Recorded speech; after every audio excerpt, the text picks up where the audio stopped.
Vocês se lembram da última teleaula? Nela, nós estudamos a interpretação e a leitura de desenho de conjuntos mecânicos. Bom, hoje a gente vai aprofundar esses conhecimentos. Na teleaula de hoje, nós vamos acompanhar a montagem das partes de uma máquina ou dispositivo, além de falar também da legenda, que é formada pelo rótulo e pela lista de materiais. E aí, tudo pronto? Então, atenção, porque a nossa teleaula já está começando.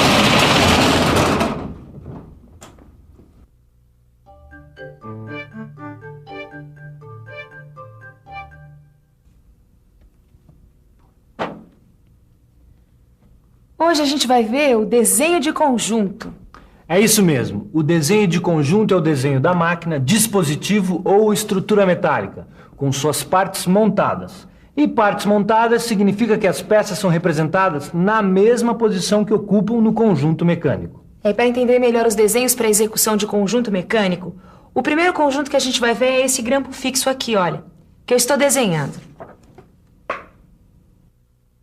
O grampo fixo é uma ferramenta utilizada para fixar peças temporariamente. As peças a serem fixadas ficam neste espaço. Ele pode ser reduzido ou ampliado, de acordo com o movimento rotativo deste manípulo, que aciona o parafuso e o encosto móvel. Quando este espaço é reduzido, ele fixa a peça e, quando aumenta, solta a peça. Normalmente, Caio, o desenho de conjunto é representado em vista ortográfica. Repare que cada peça que compõe o conjunto é identificada por um numeral.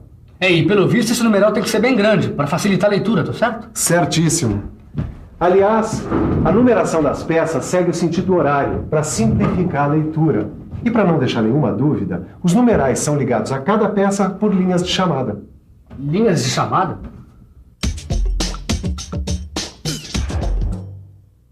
As linhas de chamada são representadas com linha contínua estreita. Sua extremidade termina com um ponto, quando toca a superfície do objeto. Quando toca a aresta ou o contorno do objeto, termina com seta. Só tem uma coisa que eu ainda não entendi direito, Edgar. Qual é a vantagem das peças serem desenhadas da mesma maneira como elas devem ser montadas no conjunto? Põe a caçola pra funcionar, meu. Já sei. É que assim é mais fácil de perceber a relação entre as peças e desse jeito deduzir o funcionamento de cada uma delas. Sabe, Nilza, geralmente o desenho do conjunto em vistas ortográficas, ele não parece cotado, mas quando o desenho do conjunto for utilizado por uma montagem, as cotas básicas podem ser indicadas. Isso pode ser muito bom no caso de uma peça desconhecida para a pessoa que vai montá-la. Exatamente. Por exemplo, para que todo mundo saiba como que esse conjunto pode ser montado, a gente ainda pode usar a perspectiva isométrica. Perspectiva isométrica é a perspectiva em que as medidas são iguais às medidas do conjunto desenhado. Isso pode ser feito usando a escala, conforme é feito em mapas geográficos. De qualquer modo, uma perspectiva como esta representa o conjunto montado. Agora, uma outra maneira de representar o conjunto é através do desenho de perspectiva não montada. As peças são desenhadas separadas, mas ainda assim permanece clara a relação que elas mantêm entre si. Esse tipo de representação também é chamado de perspectiva explodida. Você guardou bem o nome? Mas atenção, raramente os desenhos em perspectiva são utilizados para fornecer informações para a construção de peças. É verdade, viu? O uso da perspectiva é mais comum nas revistas e nos catálogos técnicos. Por isso, é melhor você aprender a interpretar os desenhos para execução de conjuntos mecânicos em projeção ortográfica, que é a forma de representação empregada nas indústrias. Bom, se essa é a forma de representação empregada pelas indústrias, eu acho melhor começar a interpretar os desenhos de execução desse grampo fixo. Já que é assim, que tal começar pela interpretação da legenda? Por mim, tudo bem. Então vamos para o desenho. Repare no conjunto do grampo fixo desenhado nessa folha de papel normalizada. No desenho para execução, a legenda é muito importante. Ela fornece informações indispensáveis para a execução do conjunto mecânico. A legenda é constituída de duas partes, um rótulo e a lista de peças. Bom, então quer dizer que o jeitão da legenda e o número de informações que ela contém vai ser sempre do mesmo jeito? Não, Caio. A disposição e o número de informações pode variar de caso para caso. Mas e no nosso caso, hein, Edgar? Como é que a nossa fábrica de kart vai fazer? Bom, geralmente são as empresas que criam suas próprias legendas de acordo com suas necessidades, né? Bom, eu acho que nós vamos ter que fazer o mesmo. Lembrando que apenas o cumprimento da legenda que é normalizado. Olha aqui, Anderson. Esta aqui é a legenda criada para o nosso curso. Ah, é fácil interpretar a legenda do desenho de conjunto. É só ler as informações que estão no rótulo e na lista. Só que para facilitar a leitura do rótulo e da lista de peças, é melhor analisar um depois do outro. Para não fazer confusão, vamos falar primeiro do rótulo. As informações mais importantes contidas no rótulo são o nome do conjunto mecânico, o tipo de desenho. A indicação do tipo de desenho é sempre feita entre parênteses. E ainda essas informações: a escala, o símbolo indicativo de diedro e a unidade de medida. No rótulo de desenho de montagem, também podem ser encontradas outras informações. Deixa eu aproveitar para falar. No rótulo, ainda pode ser encontrado o número do desenho, olha, que é o correspondente ao lugar que ele deve ocupar no arquivo. O nome da instituição ou a empresa responsável pelo desenho, que vai aqui. A assinatura dos responsáveis pelo desenho, além da data da sua execução. Ô, Ananias, como tem informação no rótulo, hein? Tem muita coisa. E o rótulo é tão importante quanto a lista de peças, que é a outra metade da legenda, que vai nos fornecer informações fundamentais para a execução da peça. Repare aqui na lista de peças. Ela informa a quantidade de peças que formam o conjunto, a identificação numeral de cada peça, a denominação de cada peça, a quantidade de cada peça no conjunto, os materiais usados na fabricação das peças e, finalmente, as dimensões dos materiais de cada peça. É coisa que não acaba mais, hein, Ananias? Graças a todas essas coisas, a gente pode fazer uma boa interpretação da lista de peças do grampo fixo. E saber sua execução. Bom, pelo que eu entendi, o grampo fixo é composto de 5 peças, tô certa? Certíssima! Vamos ver quais são elas? Corpo, encosto móvel, parafuso, manípulo e cabeça. Bom, a lista de peças está dizendo que para a montagem do grampo fixo são necessárias 2 cabeças e uma unidade de cada uma das outras peças. A lista de peças nos diz também que todas as peças são fabricadas com aço ABNT 1010 a 1020, que é padronizado.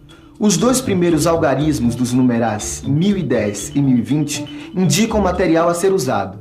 Neste caso, é o aço carbono. E por que são diferentes os 2 últimos algarismos dos numerais 1010 e 1020? Porque eles indicam a porcentagem de carbono existente no aço. Ó. Neste caso do grampo fixo, né? A porcentagem de carbono pode variar entre 0,10% e 0,20%. É que todas as peças de grampo fixo são fabricadas com o mesmo tipo de aço, né? Mas as seções e as medidas do material de fabricação são variáveis. Veja aqui os símbolos que indicam as variações das seções. Olha só as indicações das seções. Repare que a seção do aço do corpo é retangular. E as seções dos aços, do parafuso, do manípulo e das cabeças, são circulares. Esse símbolo aqui indica que o material de fabricação é chapa. E ele, acompanhado de um numeral, indica a bitola da chapa. Mas será que você sabe o que é bitola? Bitola é um número padronizado que corresponde a uma determinada espessura de chapa. Portanto, este símbolo na frente do número 16 significa uma chapa de bitola 16. Existe uma correspondência entre as bitolas e as espessuras de chapa que pode ser encontrada nas tabelas de chapas. Ó, esse encosto móvel aqui é um exemplo. Ele é fabricado em aço 1010, 1020 e bitola 16. Aliás, você sabia que a espessura da chapa bitola 16 corresponde a 1,52 milímetros? Vamos aproveitar e ler as medidas do aço utilizado na fabricação do grampo fixo. É importante que você saiba que na legenda as medidas dos materiais aparecem na seguinte ordem: largura, altura e comprimento, ou diâmetro e comprimento. Repare que as medidas do aço para a fabricação do corpo são 19,5 milímetros de largura, 63,5 milímetros de altura e 66 milímetros de comprimento. No caso do encosto móvel, além da indicação da bitola 16, aparece a indicação do diâmetro que deve ter a chapa usada para a fabricação da peça. E o diâmetro do material é de 25 milímetros.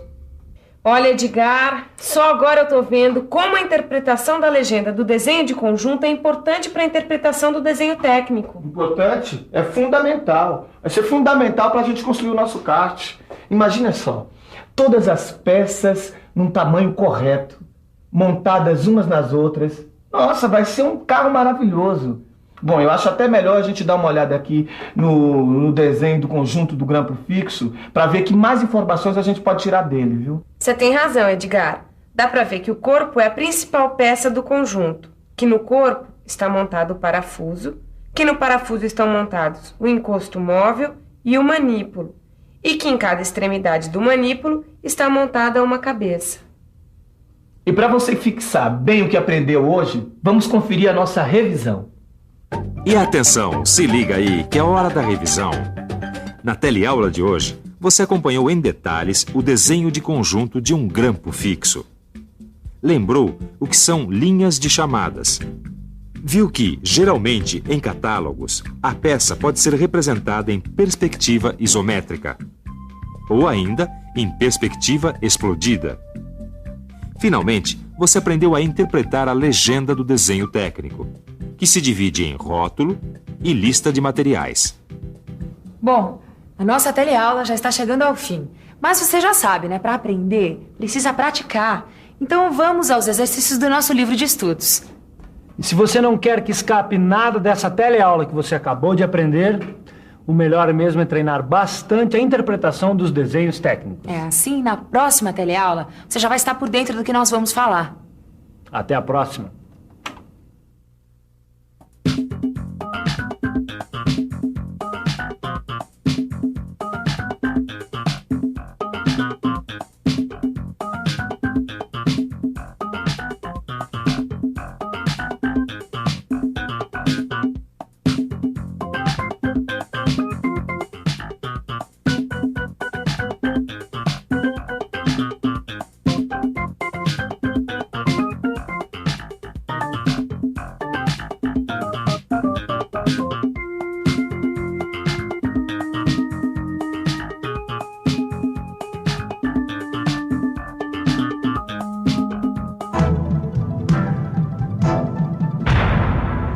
Telecurso 2000, um programa de educação do Sistema Fiesp e da Fundação Roberto Marinho.